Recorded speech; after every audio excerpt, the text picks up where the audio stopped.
કેમ છો બધા મજામાં? તો આજે આપણે ફરી એકવાર આવી ગયા લેક્ચર નંબર 6 લઈને, ચેપ્ટર નંબર 4. કયો ચેપ્ટર છે?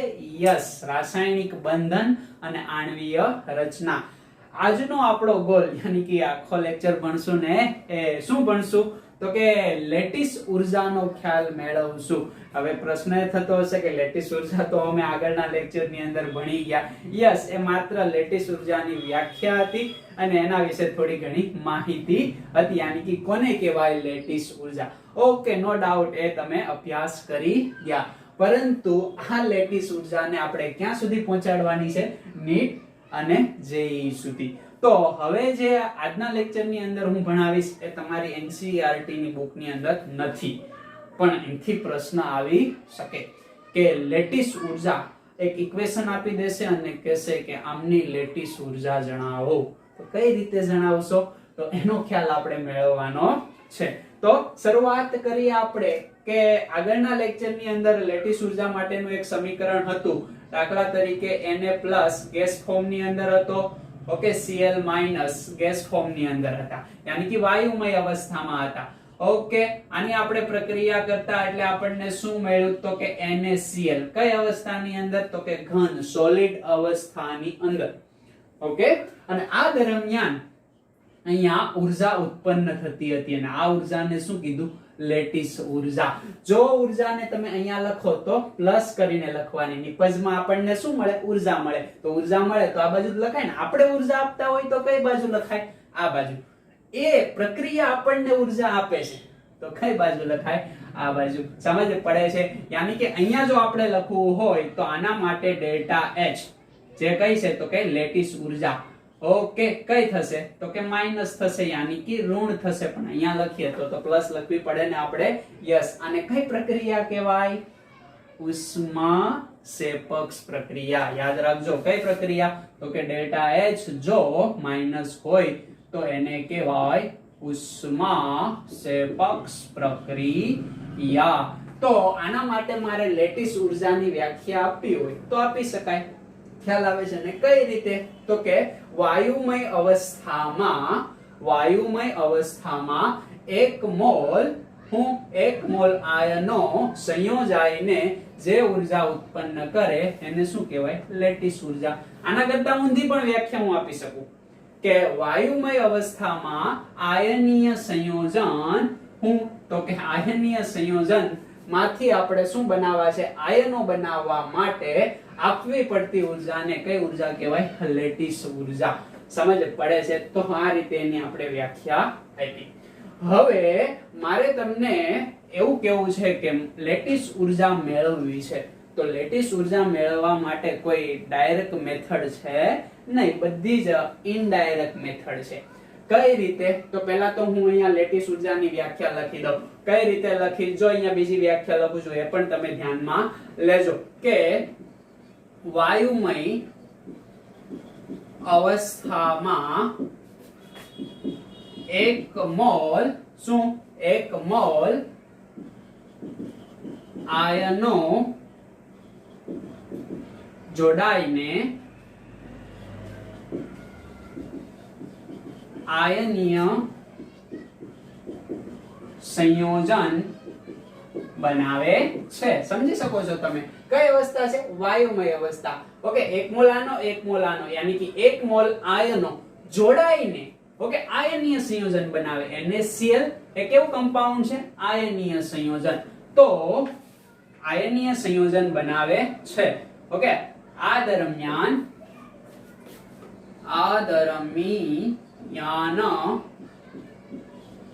ઉત્પન્ન થતી ઉર્જાને કઈ ઉર્જા કહેવાય ભાઈ? તો કે લેટિસ ઉર્જા, કે જેને આપણે દર્શાવશું કેપિટલ L.E. ખ્યાલ આવે છે? લેટિસ ઉર્જા. સમજ પડે છે? હવે લેટિસ કોને કહેવાય એ બધી જ માહિતી આપણે આગળના લેક્ચરમાં આપી અને લેટિસ વિશે વિસ્તૃત માહિતી ધોરણ 12 ની અંદર પણ આપણે ભણશું. તો એટલી વસ્તુ તમને ખબર પડે છે, ખ્યાલ આવે છે. હવે મારે પ્રાપ્ત કરવી છે, કોઈ પણ તમને ઇક્વેશન આપ્યું હશે તો એની લેટીસ ઉર્જા પ્રાપ્ત કરવી, પણ ઇક્વેશન ની કન્ડિશન છે કે એમની અંદરના એનાયનો કઈ અવસ્થાની અંદર હોવા જોઈએ, વાયુમય અવસ્થાની અંદર, તો જ મને લેટીસ ઉર્જા પ્રાપ્ત થાય. હવે દાખલા તરીકે હું તમને અહીંયા એક પ્રશ્ન પૂછું કે મારી પાસે સંયોજન છે, તો અહીંયા સોડિયમ ધાતુ છે એ સોલિડ અવસ્થાની અંદર છે, ખ્યાલ આવે છે. એની પ્રક્રિયા હું કરું છું કોની સાથે, તો કે 1 મોલ ક્લોરીન સાથે, અને અડધો મોલ કેવાશે પણ એક જ ક્લોરીન જોઈએ છે એને આપણે.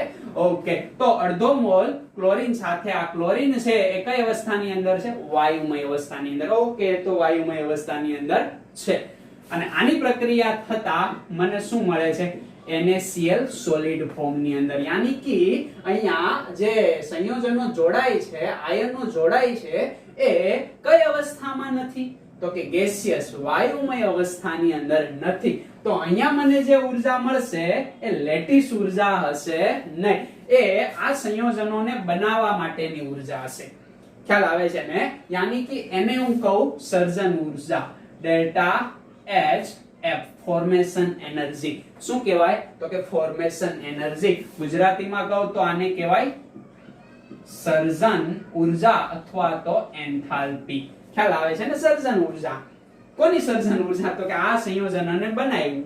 ઓકે, હવે આ સંયોજન સ્ટેબલ થયું અને ઉર્જા શું થઈ, મુક્ત થઈ, તો આ વાત થઈ સર્જન ઉર્જા ની. યાની કે સર્જન ઉર્જા એ જ શું છે, તો કે સમજવું હોય તો લેટીસ ઉર્જા. જેમ અહીંયા લેટીસ ઉર્જા ઉત્પન્ન થાય છે એમ અહીંયા સર્જન ઉર્જા ઉત્પન્ન થાય છે, પણ બંનેમાં તફાવત શું, તફાવત તો કે આ જે છે એ કોઈ પણ અવસ્થામાં, ઓકે, કોઈ પણ અવસ્થાની અંદર પ્રાપ્ત થાય, અને આ જે લેટીસ ઉર્જા છે એ માત્ર કઈ અવસ્થામાં, તો કે વાયુમય અવસ્થાની અંદર એના આયનો જોડાય અને આયનીય સંયોજનનું ફોર્મેશન કરે, એ દરમિયાન ઉત્પન્ન થતી ઉર્જાને લેટીસ ઉર્જા કહેવાય. આ પણ ઉષ્મા ક્ષેપક, આ પણ ઉષ્મા ક્ષેપક. યાની કે પ્રક્રિયા કરશું, સંયોજન બનશે અને ઉર્જાય બનશે, એટલે ઉર્જા આપણને શું થશે, મળશે. ઓકે, એટલે આમાંથી ઉર્જા કેવી થશે, ઓછી થશે, કારણ કે આપણને આ ઉર્જા મળી એટલે આમાંથી ઉર્જા કેવી થઈ, ઘટી. એટલે એને લખવું હોય તો ડેલ્ટા H નેગેટિવ જ લખી શકાય. હવે મારે અહીંયા સર્જન ઉર્જાની વ્યાખ્યા આપવી હોય તો કઈ આપીશ, તો કે 1 મોલ, સિમ્પલ છે ભાઈ, 1 મોલ સંયોજન. શું, 1 મોલ સંયોજનના નિર્માણ દરમિયાન પ્રાપ્ત થતી ઉર્જાને શું કહેવાય છે ભાઈ, તો કે સર્જન એન્થાલ્પી. જો અહીંયા મેં એન્થાલ્પી લીધી, બરાબર. એન્થાલ્પી યાની કે ઉર્જા કહેવાય છે, સમજ પડી ગઈ. 1 મોલ સંયોજનના નિર્માણ દરમિયાન પ્રાપ્ત થતી ઉર્જાને, ઓકે, કઈ ઉર્જા કહેવાય, સર્જન એન્થાલ્પી. યાદ રાખવાનું કે કોઈ પણ અવસ્થા, એટલે હું અહીંયા અવસ્થા લખતો નથી, અહીંયા મારે અવસ્થા ફિક્સ લખવી પડશે કે વાયુમય અવસ્થામાં જો આ કન્ડિશન થાય તો એને લેટીસ એન્થાલ્પી અથવા તો લેટીસ ઉર્જા કહેવાય. બટ કોઈ પણ અવસ્થા હોય એના માટે કયો શબ્દ લાગી જશે, સર્જન એન્થાલ્પી. હવે આ સંયોજન છે, આમના માટે મારે લેટીસ ઉર્જા મેળવવી છે, તો મને ડાયરેક્ટ તો મળશે નહીં, મારે ઇનડાયરેક્ટ મેથડ ને ફોલો કરવી પડશે. તો એ જે મેથડ છે કે આમના માટે શું મેળવવી છે મારે, તો કે લેટીસ ઉર્જા. તો લેટીસ ઉર્જા મેળવવા માટે ઓકે અપ્રત્યક્ષ મેથડ નો ઉપયોગ કરશું. ઓકે, એ મેથડ છે બોર્ન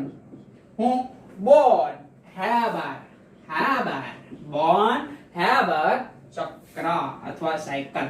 બોર્ન હેબર ચક્રનો આપણે ઉપયોગ કરશું. હા, તમારા સિલેબસ માંથી રિમૂવ કર્યું છે પણ આનો ઉપયોગ થશે, યાદ રાખજો. બોર્ન હેબર ચક્ર, એમાં કઈ છે ની નવું, બરાબર. કેટલીક ઉર્જા આપણે જોશું અને સરવાળા બાદબાકી કરવાના છે, બીજું કઈ નવું એમાં છે નહીં. તો આ જે ઇક્વેશન છે, આ ઇક્વેશન માટે હું સર્જન ઉર્જા મેળવી લઉં તો મને લેટીસ ઉર્જા આ જ ઇક્વેશન માટેની મળી જાય, કારણ કે અહીંયા સીધી જ રીતે લેટીસ ઉર્જા આપણને મળે એમ છે નહીં. તો મેળવવા માટે હું શું કરું છું, ખાસ તમે ધ્યાનમાં લેજો. દાખલા તરીકે આ સમીકરણ છે, હવે આ સમીકરણ કેવું છે ભાઈ, તો કે અહીંયા NH સોલિડ ફોર્મ ની અંદર છે, Cl2 ગેસ ફોર્મ ની અંદર છે. ઓકે, ખ્યાલ આવે છે, પણ કમ્બાઈન્ડ છે. અને અહીંયા NaCl સોલિડ ફોર્મ ની અંદર બને છે. ઓકે, અને જે ઊર્જા ઉત્પન્ન થાય છે એ ઊર્જાને કઈ ઊર્જા કહેવાય છે?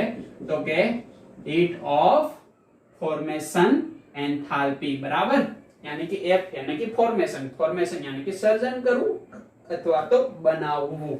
ઓકે, તો આ સોડિયમ ને પહેલા તો મારે આ ફોર્મ ની અંદર લાવવો પડશે.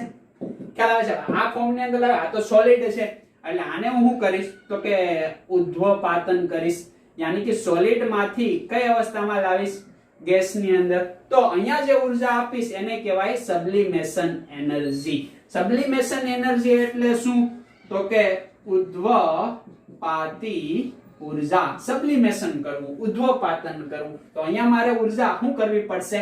આપવી પડશે. એટલે હું અહીંયા લખું છું પ્લસ ની સાઇન, એટલે પ્લસ ઓકે સબ્લિમેશન એનર્જી. આ રીતે લખી શકાશે. અહીંયા મારે શું કરવાનું છે તો કે ભાઈ અહીંયા તો ગેસમાં જ છે એટલે મારે સબ્લિમેશન ઊર્જા એને આપવી પડશે નહીં. આને મારે શેમાં રૂપાંતરણ કરવાનું છે તો કે Cl ગેસ ની અંદર, યાની કે બે Cl કમ્બાઈન છે એને તોડવા પડશે. હવે તોડવા પડશે તો કઈ ઊર્જા? તો કે બોન્ડ ડિસોસિએશન એનર્જી. ઓકે, હવે બોન્ડ ડિસોસિએશન એનર્જી આ કેટલા મોલ છે? અડધો મોલ છે. તો અહીંયા ઊર્જા પણ કેટલી આપવી પડશે? અડધી આપવી પડશે. આપણે આપીએ છીએ એટલે શું કરશું? અહીંયા પણ પ્લસ કરશું. બોન્ડ ડિસોસિએશન એનર્જી યાની કે બંધ વિખંડન ઊર્જા. ગુજરાતી શું થાય? બંધ વિખંડન ઊર્જા. ખ્યાલ આવે કે ના ખ્યાલ આવે? યસ. હવે આ ગેસ ફોર્મ ની અંદર આવી ગયું, આ ગેસ ફોર્મ ની અંદર આવી ગયું, પણ આપણે તો શું જોઈએ છીએ ભાઈ? તો કે એમના આયનો જોઈએ છે. હવે આયનો મેળવવા માટે શું કરશું? તો કે આમાંથી ઇલેક્ટ્રોનને મુક્ત કરશું. ઓકે, આમાં ઇલેક્ટ્રોન આપણે પ્લસ કરશું. ઓકે, યાની કે અહીંયાથી ઇલેક્ટ્રોન મુક્ત કરશું અને શું બનશે? એને પ્લસ બનશે. ઓકે, અહીંયા ઇલેક્ટ્રોન એ આપી દેશું તો શું બનશે? Cl માઈનસ બનશે. બંને આયનો કઈ અવસ્થાની અંદર હશે? ગેસિયસ અવસ્થાની અંદર. ઓકે, હવે અહીંયા આપણે એ જોવાનું છે કે એને માંથી એને પ્લસ બનાવવું છે, યાની કે આયનમાં રૂપાંતરણ કર્યું. ઓકે, ઇલેક્ટ્રોન મુક્ત કરે છે. ખ્યાલ આવે કે ન ખ્યાલ આવે? હવે ઇલેક્ટ્રોન મુક્ત કરે છે તો એને શું કહેવાય? તો કે આયનીકરણ એન્થાલ્પી. કઈ એન્થાલ્પી? આયનીકરણ એન્થાલ્પી, યાની કે E.E. સમજ પડે છે? ઓકે, અહીંયા આપણે વાત કરીએ તો ઇલેક્ટ્રોન પ્રાપ્ત કર્યો, ઇલેક્ટ્રોન મુક્ત કર્યો એટલે અહીંયા કઈ ઊર્જા? તો કે આયનીકરણ ઊર્જા. અને આપણને માલુમ છે કે ઇલેક્ટ્રોનને મુક્ત કરાવવા માટે જો ઊર્જા આપવી પડે તો એ કેવી હોય? માઈનસ હોય. માલુમ છે ને ભાઈ? ખાસ યાદ રાખજો, માઈનસ છે, માઈનસ. ઓકે, અહીંયા ઊર્જા શું થશે? તો કે આપણે આપવી પડશે યસ, એટલે અહીંયા પણ પ્લસ આવશે. હો ભાઈ, પ્લસ. સોરી દોસ્ત, યસ. ઓકે, તો આયનીકરણ ઊર્જા યાની કે અહીંયા હું લખું તો મારે સોડિયમ માંથી ઇલેક્ટ્રોનને મુક્ત કરવા માટે શું કરવી પડશે? ઊર્જા આપવી પડશે. એટલે અહીંયા પણ પ્લસ ઊર્જા થશે. ખ્યાલ આવે છે? આયોનાઇઝેશન એન્થાલ્પી અથવા તો એનર્જી. હવે અહીંયા વાત કરીએ તો અહીંયા કઈ કન્ડિશન? તો કે Cl. ઓકે, એ ઇલેક્ટ્રોન લેશે અને એમાં રૂપાંતરણ પામશે Cl માઈનસ. તો ઇલેક્ટ્રોન પ્રાપ્તિ એન્થાલ્પી. ખ્યાલ આવે છે ને? ઇલેક્ટ્રોન પ્રાપ્તિ એન્થાલ્પી. તો અહીંયા હું લખીશ તો કે ઇલેક્ટ્રોન ગેઇન એન્થાલ્પી. અને આ ઊર્જા શું કરવી પડશે? તો કે અહીંયાથી ઇલેક્ટ્રોન આપશું આપણે એટલે ઊર્જા મુક્ત થશે. મુક્ત થાય ઊર્જાને આપણે કઈ લખશું? માઈનસ લખશું, કારણ કે આમાંથી ઊર્જા ઘટશે. અહીંયા આપણે આપવી પડશે, અહીંયા આપણે નહીં આપવી પડે. આ બંનેને જોડશું એટલે એ આપણને ઊર્જા આપશે. એ આપણને ઊર્જા આપે એટલે એમાંથી માઈનસ થશે. એટલે અહીંયા ખાસ યાદ રાખજો, નેગેટિવ આવશે અને અહીંયા શું છે ભાઈ? પોઝિટિવ છે. એટલી વસ્તુ તમને ખ્યાલ આવી ગયો? ઓકે, સિમ્પલ છે. અહીંયા આયનીકરણ ઊર્જા, અહીંયા ઇલેક્ટ્રોન પ્રાપ્તિ એન્થાલ્પી લખી દો. અહીંયા ઇલેક્ટ્રોન પ્રાપ્તિ એન્થાલ્પી, અને આપણે કહીશું ઇલેક્ટ્રોન ગેઇન એન્થાલ્પી. ઇલેક્ટ્રોનને શું કરવાનો છે? આપવાનો છે. ઇલેક્ટ્રોનને આપશો એટલે ઊર્જા એ આપણે એને ઇલેક્ટ્રોન આપશું, એ આપણને ઊર્જા આપશે. તો એ આપણને ઊર્જા આપી દે તો ઊર્જામાં શું થાય? ઘટાડો. એટલે અહીંયા હું લખશું માઈનસ. હવે જોવો મિત્રો, Na plus gas, Cl minus gas. Okay, આ બંનેને શું કરી દેવાના? જોડી દેવાના. હવે આ બંનેને આપણે જોડશું. અહીંયા હું ચેન્જ પેન થી જોડું છું એટલે તમને વધારે સમજ પડે. પ્લસ ખ્યાલ આવે છે. અને એ જે પ્રક્રિયા છે એ પ્રક્રિયા શું બનશે તો કે NaCl સોલિડ. અને આ પ્રક્રિયા દરમિયાન ઉર્જા શું થશે તો કે આના જેવી છે ને ઉર્જા મુક્ત થશે. મુક્ત થશે એટલે અહીંયા પણ હું લખીશું માઈનસ લેટિસ એનર્જી અથવા ઉર્જા. જ્યાં ઉર્જા મુક્ત થાય છે ત્યાં આપણે માઈનસ લખ્યું, જ્યાં ઉર્જા આપવી પડે છે ત્યાં પ્લસ ની સાઈન લખી. ખ્યાલ આવે છે તમને, સમજ પડે છે. અને આ આખું સાયકલ કોના બરાબર થઈ જાય તો કે અહીંયાથી સીધા આપણે આવશું અહીંયા અને અહીંયા આવશું તો કઈ ઉર્જા મળશે આપણને તો કે આ ઉર્જા એટલે માઈનસ ડેલ્ટા SF આપણને પ્રાપ્ત થશે. હવે મને કઈ ઉર્જા મળશે? આ ઉર્જા મળશે કારણ કે અહીંથી આવીને હવે આ જોડાણ અને આ જોડાણ શું બનશે? સમજ પડે છે? ઓકે. પણ આ જોડાશે ને કઈ ઉર્જા મળશે? આ પ્રકારની ઉર્જા આપણને મળશે. તો આખું આપણું શું ડેલ્ટા HF એને શું કહેવાય? સર્જન એન્થાલ્પી નો ફેરફાર. હંમેશા મિત્રો યાદ રાખજો, ખાલી સર્જન એન્થાલ્પી નું કોઈ મૂલ્ય હોતું નથી, પણ એના તફાવતનું મૂલ્ય હોય છે. અને તફાવત જ મળે, ખાલી સર્જન એન્થાલ્પી મળે નહીં. કારણ કે બધા જ ખ્યાલો સાપેક્ષ ખ્યાલ છે, એકબીજાની સાપેક્ષ લેવામાં આવે. હવે આ ઉર્જા આપણે મેળવી લઈએ તો કઈ રીતે મેળવશું તો કે અહીંયા પ્લસ કરતા જશું, જે ઉર્જા આપશું એ પ્લસ કરશું, જે ઉર્જા માઈનસ થશે એ માઈનસ કરશું. તો કે પહેલી કઈ ઉર્જા? સબ્લિમેશન ઉર્જા. ખ્યાલ આવે છે? એના પછી કઈ ઉર્જા તો કે બોન્ડ ડિસોસિએશન ઉર્જા. ઓકે. એના પછી કઈ ઉર્જા તો કે આયનીકરણ ઉર્જા. એના પછી કઈ ઉર્જા આવશે ભાઈ તો કે આ બાકી છે. યસ, આ માઈનસ કરવી પડશે ને. Electron gain enthalpy. ખ્યાલ આવે છે ને? એના પછી કઈ આવશે તો કે લાસ્ટ કઈ આવી જશે ભાઈ તો કે પ્લસ કરીને આપણે જોશું તો માઈનસ કરવી પડશે ને એને, યાની કે માઈનસ લેટિસ એન્થાલ્પી. તો આ ઇક્વેશન ની અંદર તમને આ કિંમત આપી દીધી હોય, આ કિંમત આપી દીધી હોય, આ કિંમત આપી દીધી હોય, આ કિંમત આપી દીધી હોય અને તમને આની કિંમત આપી દીધી હોય તો તમે કોને સૂત્રનો કર્તા બનાવી દો તો કે લેટાઇસ એન્થાલ્પી ને સૂત્રનો કર્તા બનાવી દો એટલે આખી તમને શું મળી જાય તો કે ઉર્જા મળી જાય. અને આખું જ સાયકલ છે, દેખાય છે તમને?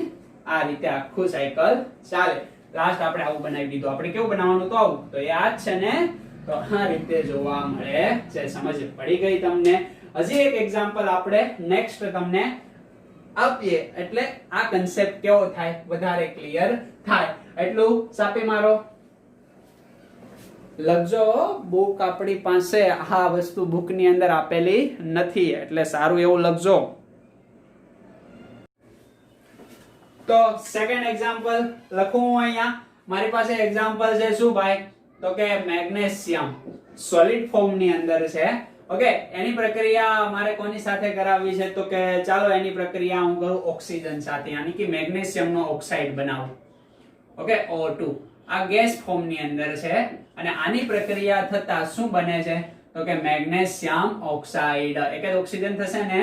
ઓકે. અને આ છે સોલિડ ફોર્મ ની અંદર આયનીય સંયોજન બની ગયું Mg+2 અને O-2. સમજ પડે છે તમને? આમના માટે કઈ ઉર્જા તો કે લેટિસ ઉર્જા કાઉન્ટ કરવાની છે. તો અહીંયા મને કઈ ઉર્જા મળશે તો કે એક સોલિડ છે, ગેસ સોલિડ યાની કે અલગ અલગ અવસ્થા છે. એટલે અહીંયા જે મને ઉર્જા મળશે ફોર્મેશન ઉર્જા મળશે. કઈ ઉર્જા મળશે ભાઈ તો કે હીટ ઓફ ફોર્મેશન એન્થાલ્પી, સર્જન ઉર્જા પ્રાપ્ત થશે. તો સેમ મેથડ અહીંયા વાપરવાની છે. વિડિયો પોઝ કરીને ટ્રાય કરો જો. યસ, વિડિયો પોઝ કરીને ટ્રાય કરી. ઓકે. સોલિડ છે, સબ્લિમેશન એનર્જી આપશું અને કઈ અવસ્થાની અંદર ભાઈ આમને લાવી દેશું આપણે તો કે Mg ગેસ અવસ્થાની અંદર લાવી દેશું. કઈ ઉર્જા? સબ્લિમેશન ઉર્જા આપણે આપશું. યસ. 1 મોલ છે. યસ.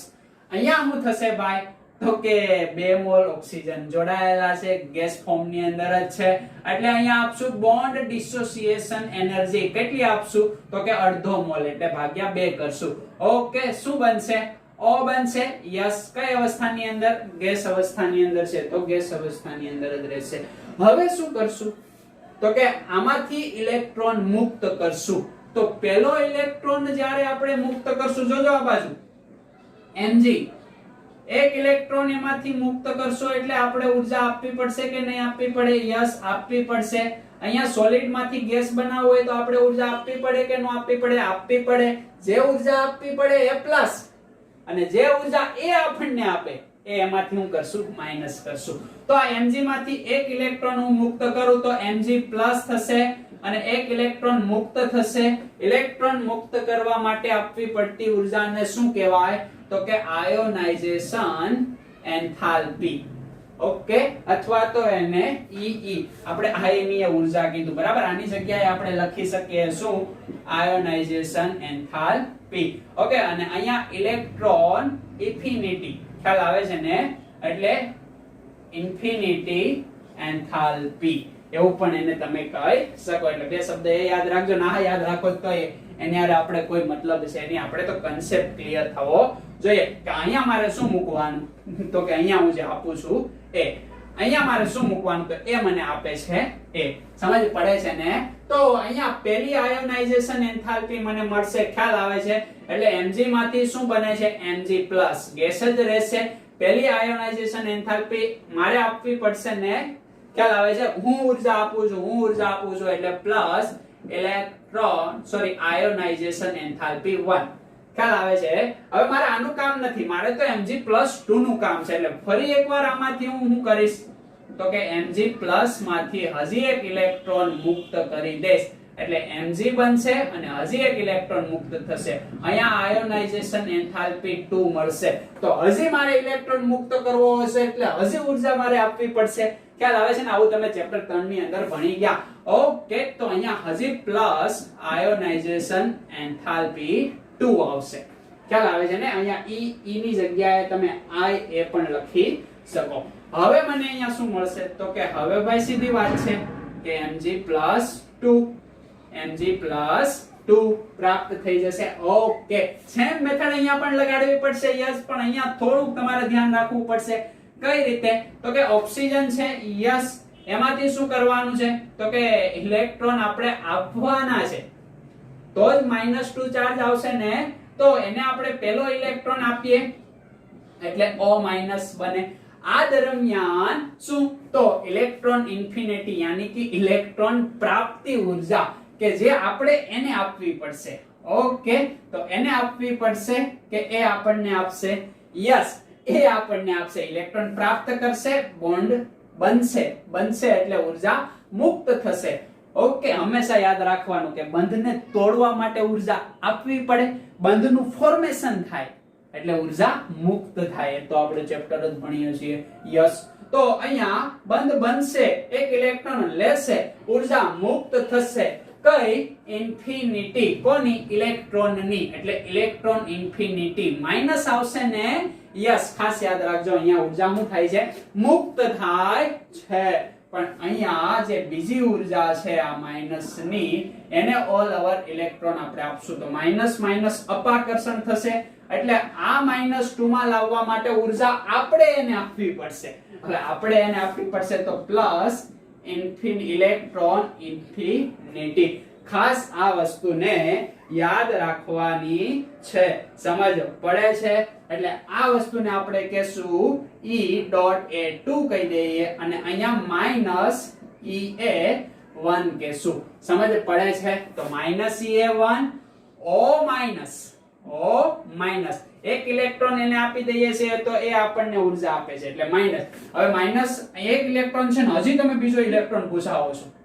ઓકે, પછી જગ્યા છે ત્યાં આંગળી ભરાવો છો. આવું થાય છે. ખ્યાલ આવે છે ને? એટલે અઘરું થઈ જાય છે. ઓકે, એટલે શું થશે ભાઈ? તો કે હજી કામ થશે. કેવું કામ થશે? તો કે હવે તમારે માઈનસ અપાકર્ષણ થશે, તમારે ઉર્જા આપવી પડશે. એટલે તમે જે ઉર્જા આપો છો એટલે ઇલેક્ટ્રોન ઇન્ફિનિટી 2 થશે.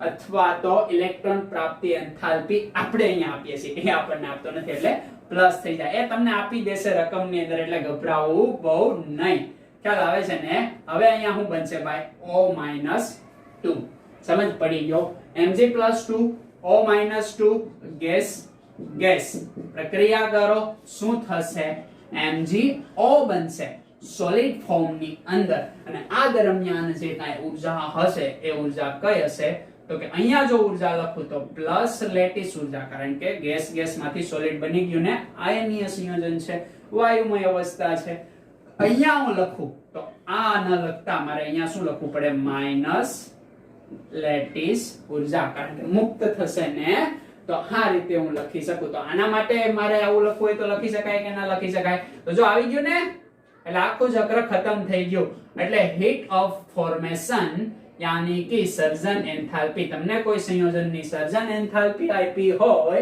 ઓકે અને જુદી જુદી ઊર્જાઓ તમને આપી હોય તો તમે એના પરથી લેટિસ ઊર્જા મેળવી શકો બસ એવું છે બીજું અહીંયા કંઈ છે નહીં પણ આ એક મેથડ છે અને આને કહેવાય શું બોર્ન હેબર સાયકલ यानी कि બોર્ન હેબર ચક્ર તો લખીએ તો કે પ્લસ શું આવશે તો કે સબ્લિમેશન એનર્જી પ્લસ શું આવશે આયનીય એન્થાલ્પી 1 પ્લસ શું આવશે તો કે આયનીય એન્થાલ્પી 2 પ્લસ શું આવશે તો કે બોન્ડ ડિસોસિએશન એન્થાલ્પી 18 મોલ માટે એટલે bond dissociation enthalpy by 2 okay હવે બીજું પ્લસ વાળું છે યસ પ્લસ શું આવશે તો કે ઇલેક્ટ્રોન ઇન્ફિની ઊર્જા 2 ઓકે હવે માઈનસ વાળા જોઈ લઈએ હવે હું કરશું તો કે માઈનસ ઇલેક્ટ્રોન ઇન્ફિની ઊર્જા 1 ઓકે માઈનસ લેટાઇસ એનર્જી અથવા તો એન્થાલ્પી અથવા તો ઊર્જા આને સૂત્રનો કરતા બનાવી દો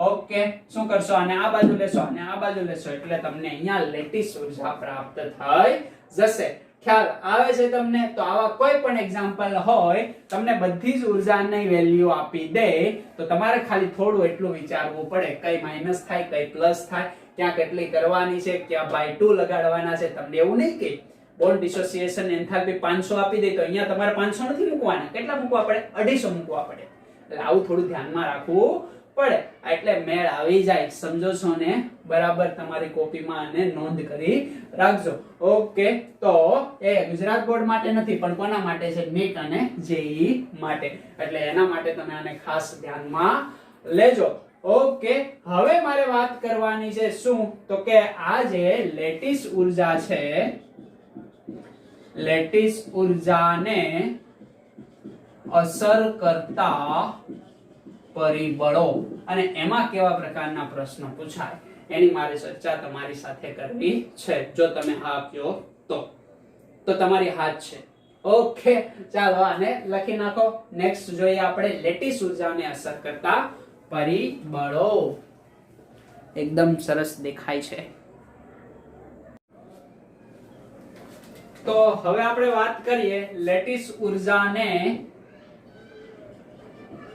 અસર કરતા પરિબળો ઓકે લેટિસ ઊર્જાને અસર કરતા પરિબળોની અંદર આપણે વાત કરીએ તો લેટિસ ઊર્જાનો સંપૂર્ણ આધાર કોના ઉપર હોય તો કે આકર્ષણ બળ પર ખ્યાલ આવે છે यानी कि एकदम મજબૂતાઈથી આકર્ષાયેલા હશે તો અહીંયા મારે તમને વાત કરવી છે કે સ્થિર વિદ્યુતીય આકર્ષણ બળ આયનીય સ્પીસીઝ ની અંદર જોવા મળે અને એમની અંદર જ લેટિસ ઊર્જા જોવા મળે તો F બરાબર K Q1 Q2 અને બંને વીજભાર વચ્ચેનું અંતર R નો વર્ગ આવું સૂત્ર એ સ્થિર વિદ્યુતીય આકર્ષણ બળ અથવા તો કુલંબીય બળનું છે કે આકર્ષણ બળ એ કોના સમપ્રમાણમાં તો કે વીજભારના સમપ્રમાણમાં અને ત્રિજ્યાના કેવા પ્રમાણમાં તો કે એની વચ્ચેના અંતર કેશો અંતરના વર્ગના વ્યસ્ત પ્રમાણની અંદર ઓકે તો સીધી વાત છે કે ભાઈ આકર્ષણ બળ વધે જેટલું વધારે સ્ટ્રોંગ આકર્ષાય એટલા એ કેવી સ્થાયી અવસ્થામાં આવવાનો પ્રયત્ન કરશે યાદ કરો ચેપ્ટર નંબર 4 અને લેક્ચર નંબર 1 કે જેટલા વધારે સ્થાયી બને એટલી મેક્સિમમ ઊર્જા મુક્ત કરે એટલે એટલી એની ઊર્જા ઘટાડે ઓકે ઊર્જા ઘટાડે એનો મતલબ ઊર્જા મુક્ત વધારે કરશે અને મુક્ત વધારે કરશે કે કઈ ઊર્જા હશે તો કે લેટિસ ઊર્જા તો કે આકર્ષણ બળ વધે એમ શું થાય ભાઈ તો કે સીધી વાત છે કે લેટિસ ઊર્જામાં પણ વધારો થાય આ વસ્તુ આપણને માલુમ છે થોડું મગજ વાપરીને સમજવાનું છે કે આકર્ષણ બળ વધારો છો એનો મતલબ Na+ અને Cl- સ્ટ્રોંગ આયનીય આકર્ષણ બળથી જોડાયેલા છે. હવે એકદમ સ્ટ્રોંગ થી જોડાયેલા હોય તો ઉર્જા કેવી ઉત્પન્ન કરે? કારણ કે વધારે સ્થાયી થાય છે તો વધારે ઉર્જા ઉત્પન્ન કરે, વધારે ઉર્જા મુક્ત કરે તો જ એની ઉર્જા ઘટશે ને, તો વધારે ઉર્જા ઉત્પન્ન કરે એટલે વધારે આકર્ષણ બળ, વધારે ઉર્જા. ઓકે, હવે લેટિસ ઉર્જાનું પણ એક સૂત્ર આવે કે લેટિસ ઉર્જા એ કોના સમપ્રમાણમાં હોય? તો કે બંનેના વીજભારના સમપ્રમાણમાં હોય અને બંને વચ્ચેના અંતરના વ્યસ્ત પ્રમાણની અંદર હોય. અહીંયા વર્ગ આવતો નથી. સમપ્રમાણતા તમે દૂર કરો એટલે એની જગ્યાએ બરાબર અને એક અચળાંક આવે, જેવી રીતના અહીંયા કે આવ્યો એવી રીતના અહીંયા કોઈ અન્ય અચળાંક આવે, પણ એ આપણે વાત કરવાની નથી. મારે તમને અહીંયા સમજાવવું એ છે કે લેટિસ ઉર્જાને અસર કરતા પરિબળ, અને આ હું કામ ભણાવું છું એ પણ હમણાં તમને ખબર પડી જશે. તો અસર કરતા પરિબળો પહેલું છે શું? તો કે તમારા પરમાણુ અથવા તો આયનની સાઈઝ. ખ્યાલ આવે છે ને? ઓકે, આયનની સાઈઝ પહેલું અસર કરતું પરિબળ આયનની સાઈઝ, યાની કે આયનનું કદ. ગુજરાતીમાં લખીએ ને આપણે આયનનું કદ. ઓકે, અને આ શું છે? તો કે એમનો વિસ્ભાર. કોનો વિસ્ભાર? આયનનો વિસ્ભાર અને આયનનું કદ. આ બે અગત્યના પરિબળ છે. આને આપણે પહેલું પરિબળ કહીએ તો આને આપણે બીજું પરિબળ કહીએ. ઓકે, કે હવે લેટિસ ઉર્જા કોના સમપ્રમાણમાં છે? વિસ્ભારના સમપ્રમાણમાં, યાની કે લેટિસ ઉર્જા ડાયરેક્ટલી પ્રોપોર્શનલ ટુ Q1 અને Q2. આ બંને ચાર્જ વિસ્ભાર છે. અહીંયા લેટિસ ઉર્જા એ તો કે એમની વચ્ચેના અંતરના કેવા પ્રમાણમાં છે? વ્યસ્ત પ્રમાણમાં. અંતર યાની કે એનું કદ થશે ને, એટલે કદના કેવા પ્રમાણમાં થઈ ગઈ? વ્યસ્ત પ્રમાણમાં. જેમ જેમ કદ મોટું થતું જાય એમ લેટિસ ઉર્જા ઘટતી જાય, વિસ્ભાર વધતો જાય એમ લેટિસ ઉર્જા કેવી થતી જાય? તો કે વધતી જાય. એ વિસ્ભાર પછી પોઝિટિવ હોય કે નેગેટિવ હોય? ખ્યાલ આવે છે ને? નેગેટિવમાં નેગેટિવ તરફ વધશે, પોઝિટિવમાં પોઝિટિવ તરફ વધશે. એવું નહીં કે -3 એ -1 કરતા નાના છે તો એનો વિસ્ભાર ઓછો, આવું છે નહીં. ચાર્જ માત્ર શું દર્શાવે છે? તો કે વિસ્ભાર માટેની એક સાઇન દર્શાવે. બાકી +1 +3 ઓકે +4 એવી રીતના આગળ વધશે, -1 -2 -3 એવી રીતના આગળ વધશે. હમણાં સમજાઈ જશે, ગભરાવું નહીં. ઓકે, હવે હું તમને અહીંયા એક એક્ઝામ્પલ આપું કે નીચેના કેટલાક આયનીય સંયોજનોની અંદર લેટિસ ઉર્જાનો ક્રમ જણાવો. એટલે લેટિસ ઉર્જાનો ક્રમ જણાવો એનો મતલબ સીધો થાય કે આયનીય ઉર્જાનો ક્રમ પણ જણાવી દો, એવું થશે ને? ઓકે, તો કંઈક આવું હશે. NaF. ખ્યાલ આવે છે તમને? ઓકે, પહેલું સંયોજન મારી પાસે NaF છે, બીજું સંયોજન છે મારી પાસે MgF2 અને ત્રીજું સંયોજન છે મારી પાસે એલ્યુમિનિયમ ટ્રાઇફ્લોરાઇડ યાની કે AlF3. Sodium fluoride, magnesium fluoride અને એલ્યુમિનિયમ ફ્લોરાઇડ આ પ્રકારના સંયોજન છે. આમ કેવું હોય તો કહી શકાય સોડિયમ મોનોફ્લોરાઇડ, મેગ્નેશિયમ ડાયફ્લોરાઇડ, એલ્યુમિનિયમ ટ્રાઇફ્લોરાઇડ. ખ્યાલ આવે છે ને? સોરી ટ્રાઇફ્લોરાઇડ. ખ્યાલ આવી જાય કે ના ખ્યાલ આવી જાય? તો આમની અંદર મને શું? તો કે લેટિસ ઉર્જાનો યોગ્ય ક્રમ જણાવો. એટલે મેં તમને આ શીખવાડ્યું. ખ્યાલ આવે છે? આવો પ્રશ્ન પૂછાય. ક્યાં પૂછાય? इधर इज और इधर इज, तो हमको मालूम होना चाहिए. ओके, તો આમની અંદર મને તમારે જણાવો હું મેળવશો. એક તો પેલો વિસ્ભાર ઉપર આધાર રાખે છે, બીજો આયનની સાઈઝ યાની કે કદ ઉપર આધાર રાખે છે. કદ જેમ મોટું હશે એમ લેટિસ ઉર્જા ઓછી હશે, વિસ્ભાર જેમ વધારે હશે એમ લેટિસ ઉર્જા વધારે હશે. આવું છે અહીંયા. તો અહીંયા જોઈએ આપણે કોનું કદ? આયનોનું કદ. ફ્લોરિન તો બધા સરખા જ છે એટલે કદ ત્યાં સરખું આવે. ઓકે, હવે આપણે કેટાયન જોઈએ તો કે અહીંયા સોડિયમ છે, અહીંયા મેગ્નેશિયમ છે અને અહીંયા એલ્યુમિનિયમ છે. મિત્રો તમને યાદ છે શું? તો કે સોડિયમ 11 નંબરનું, મેગ્નેશિયમ 12 નંબરનું, એલ્યુમિનિયમ 13 નંબરનું તત્વ, યાની કે એક જ આવર્તની અંદર આવે, એક જ આવર્તની અંદર, આવર્ત નંબર 2. અને આપણે જાણીએ છીએ કે આવર્તમાં કદમાં થતો ફેરફાર કેવો હોય? નહીવત, બહુ ઓછો હોય ભાઈ. બહુ કઈ ફેરફાર પડે નહીં, પણ જેમ સમૂહમાં નીચે તરફ જાઓ એમ કદમાં પડાકા થાય, ભૂકા નીકળી જાય. ખ્યાલ આવે છે ને? પણ અહીંયા એવું કઈ થશે નહીં. તો અહીંયા શું કરશો તમે? તો કે કદની અંદર ફેરફાર થતો નથી, એટલે કદને ધ્યાનમાં નહીં લ્યો, માત્ર વીજભારને ધ્યાનમાં લેશો. વીજભાર ગણાવો. આમનો વીજભાર શું થાય? Na plus. આમનો વીજભાર શું થાય? Mg+2. આમનો વીજભાર શું થાય? એલ્યુમિનિયમ +3. ધોરણ 9 માં આવતું ભાઈ આ તો. ખ્યાલ આવે છે? કોનો વીજભાર વધારે છે? આનો. જેનો વીજભાર વધારે હોય એની લેટીસ ઉર્જા કેવી હોય? વધારે. તો આની એના કરતા ઓછી આની અને આના કરતા ઓછી આની. ખ્યાલ આવે છે? આ ક્રમ મળી ગયો. ઓકે, બીજો પ્રશ્ન તમને આપી દઉં છું, સોલ્વ કરી નાખો. કેવી રીતના સોલ્વ કરશો? તો કે પ્રશ્ન છે Na2O સોડિયમ ઓક્સાઇડ. ઓકે, એની સાથે છે મેગ્નેશિયમ ઓક્સાઇડ અને એની પછી છે એલ્યુમિના Al2O3 એલ્યુમિનિયમ ટ્રાઇઓક્સાઇડ. ઓકે, આ રીતે સંયોજન આપેલા છે. આમની અંદર લેટીસ ઉર્જાનો ક્રમ મને જણાવો ભાઈ. કઈ રીતે જણાવશું? સીધી રીત છે. જો તો Na Mg એલ્યુમિનિયમ એક જ આવર્તના છે, કદમાં કોઈ ફેરફાર થશે નહીં. ઓક્સિજન ઓક્સિજન ઓક્સિજન એક જ તત્વ છે, કદમાં કોઈ ફેરફાર થશે નહીં. ચાર્જ જોવો પડશે ભાઈ કે નહીં જોવો પડે?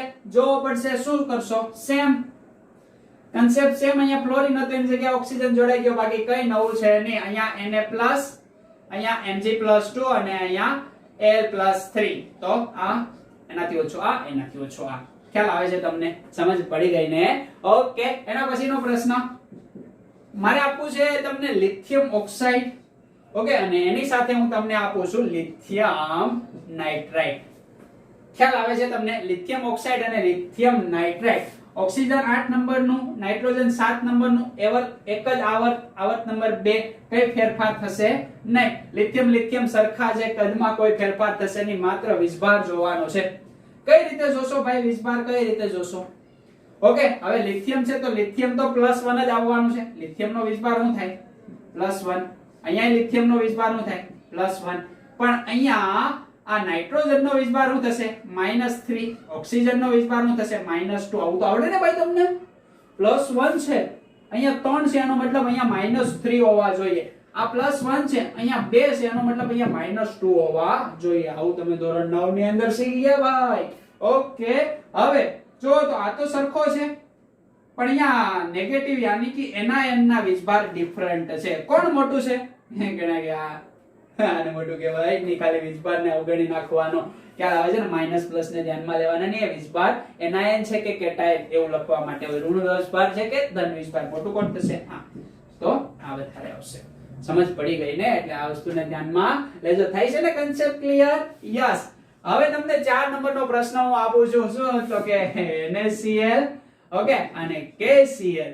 NaCl અને KCl આ બંનેની અંદર તમે મને જણાવી દો કે કોની લેટીસ ઉર્જા વધારે હશે. કઈ રીતે જણાવશો? સીધી વાત છે ભાઈ. ઓકે, Cl- તો સરખા છે, કદે સરખા. Na+ અને K+, Na+ અને K+ એક સમૂહના તત્વ છે. ખ્યાલ આવે છે ને તમને?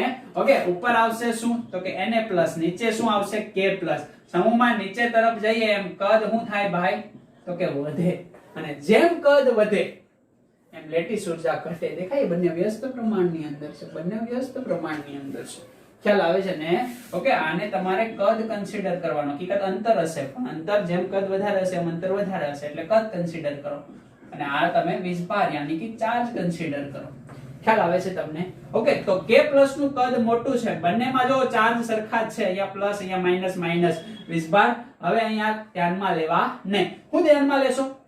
કદને ધ્યાનમાં લેશો. કદ કોનું વધારે? K+ નું. K+ નું કદ વધારે, તેની લેટીસ ઉર્જા ઓછી. તો આમ જવાબ આવી જશે તમારો. યસ, વાહ. હવે જેને આ પ્રશ્નનો જવાબ આવડી ગયો એને હું માની લઉં કે ઓકે નહીં, તમે વિડિયો જોવો છો બરાબર. તો અહીંયા છે એક NaF. શું છે? NaF. અને બીજું આની સાથે કમ્પાઉન્ડ છે મેગ્નેશિયમ ક્લોરાઇડ. Magnesium chloride. ખ્યાલ આવે છે? આમનો વીજભાર પ્લસ માઈનસ Mg+2. ઓકે, અહીંયા -1. ઓકે, સમજ પડે છે? ઓકે, વીજભારને ધ્યાનમાં લઈએ પહેલા. લેશું? યસ. હવે વીજભારને ધ્યાનમાં લઈએ તો Mg+2 ઓકે મોટું છે કોના કરતા? આમના કરતા. ખ્યાલ આવે છે તમને? ઓકે, એટલે વીજભારને ધ્યાનમાં લીધો તો આનો વીજભાર +2 છે, આનો વીજભાર પ્લસ, કારણ કે એક જ આવતના છે એટલે સાઈઝ અહીંયા બહુ જોવામાં આવે નહીં. તો અહીંયા શું જોવામાં આવે? વીજભાર. હવે અહીંયા તમે વીજભાર જોશો તો કોનો વીજભાર વધારે છે? તો કે આમનો. ખ્યાલ આવે છે? તો કયું કમ્પાઉન્ડ આવે? તો અહીંયા વીજભારને તમે ધ્યાનમાં લ્યો તો NaF એ ઓછી લેટીસ ઉર્જા ધરાવે કોના કરતા? મેગ્નેશિયમ ક્લોરાઇડ કરતા. ખ્યાલ આવે છે? હવે જો અહીંયા -1, અહીંયા -1 વીજભાર સરખા, પણ ફ્લોરિન અને ક્લોરીન, પેલું ફ્લોરિન આવશે પછી ક્લોરીન આવશે, સમૂહમાં નીચે તરફ જાય કદ વધે છે. કોનું કદ વધારે છે? ક્લોરીનનું. કોના કરતા? ફ્લોરિન કરતા. તો અહીંયા નીચે આપણે વાત કરીએ કદ માટેની. ઓકે, કદ માટે શું વાત કરશો? અહીંયા ફ્લોરિન છે ને અહીંયા ક્લોરીન છે, આમનું કદ વધારે છે. હવે આમનું કદ વધારે એટલે વ્યસ્ત પ્રમાણની અંદર છે, તો અહીંયા તમારો જવાબ શું થાય? તો કે સોડિયમ ફ્લોરાઇડ વધારે, मैग्नीशियम क्लोराइड ओछું. ए हुई ना चूल्हे में जाने वाली बात. હવે શું કરશો? ખ્યાલ આવે છે? જ્યારે પણ આવી કન્ડિશન સર્જાઈ જાય, અહીંયા એવી કઈ કન્ડિશન 4 સુધી હતી નહીં, પણ જ્યારે આવી બંને બાજુની કન્ડિશન સર્જાઈ જાય ત્યારે સૌથી પ્રબળ પરિબળ કયું ભાઈ? તો સૌથી પ્રબળ પરિબળ વીજભાર રહેશે. એટલે આ Mg+2 એ Na+ કરતા વધારે લેટીસ ઉર્જા ધરાવશે. કદ એ ડોમિનેટ કરશે નહીં. અહીંયા કોનો વિજય થશે? તો કે બાજી મારી લેશે કોણ? વીજભાર. જ્યારે પણ આવી કન્ડિશન થાય કે વીજભાર અને શું તો કે કદ બંને વિરુદ્ધ દિશામાં હોય ત્યારે તમારે કોને ધ્યાનમાં લેવો? વીજભાર વાળો આન્સર તમારે ઓકે રાઈટ કરી દેવો. ઓકે, યાદ રાખજો. અહીંયા લખી દો કે વીજભાર અને શું લખશો? કદ જ્યારે ફાઇટ કરે છે ત્યારે કોણ જીતે? વીજભાર. ત્યારે જ્યારે આવી કન્ડિશન થાય તો જ, બાકી નહીં. બાકી તો અહીંયા જવાબ આવી જાય છે. તો આવા પ્રશ્ન લેટીસ ઉર્જામાંથી પૂછાય કે જે તમારી બુકની અંદર આપેલા નથી. તો આ પ્રશ્ન માટે તમે મહેનત કરો. ઓકે, અને આ MCQ તમે હવે ફટકે સટનારાના સટ સોલ્વ કરી શકશો. ઓકે, તો આજનો લેક્ચર આપણે એટલે સુધી રાખીએ. હવે પછી આપણે મળશું નેક્સ્ટ લેક્ચર ની અંદર તદ્દન નવી થિયરી સાથે. તો ખબર પડે છે ને? ઓકે, તો લખતા રહો, વાંચતા રહો. ઓકે, આવજો.